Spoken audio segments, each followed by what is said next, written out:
20 minutes to the top of the hour. Good morning to you. The pandemic certainly dropped an anchor on the cruise industry. Ships around the world quickly became COVID-19 hotspots in the early part of 2020. Now, while cruising was at a standstill for months, cruise ship companies were not, still investing in multi-million-dollar vessels. Our Ileana Diaz joins us now live from the MSC Seashore, docked at the Port of Miami. Ileana, this ship is stunning.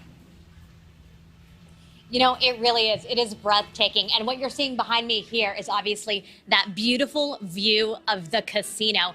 And Adrienne, you were talking about how the cruising industry was at a standstill, but everyone was still pumping so much money into all of their cruise ships, which is why, as you take a look around, you'll see it is just beautiful here. They spent more than $1 billion, that's with a B, $billion on this vessel here. And as you take a look around, you'll see all of those fancy schmancy pieces here. You can also see live music is going to be set up. There are dozens of restaurants, there are dozens of bars, and what they are expecting is nearly 3,000 passengers on this vessel. That is about 50% capacity, which is what the CDC is allowing for cruise ships to do. Now, again, a gorgeous place here. And Kenny, if you can just show them right now the crystal staircase. This is our producer Donna's favorite part of the ship. So I promised her that I would show you guys just how breathtaking this truly is. And there are many COVID protocols in place as well. People are required to wear a mask. They are going to have to prove various forms of negative COVID tests numerous times before they board on here.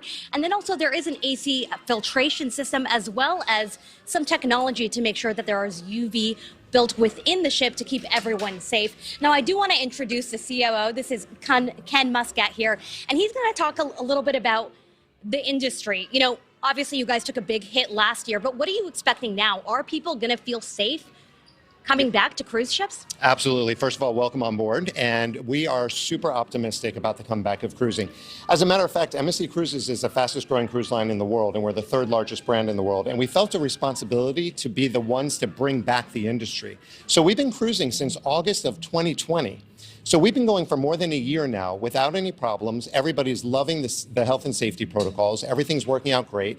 We started off here in North America and the Caribbean just a couple of months ago. Been sailing every single week, no problems at all. So very optimistic, very excited to have this brand new ship here to show her off to all our travel partners and media and consumers and get cruising back. We're ready.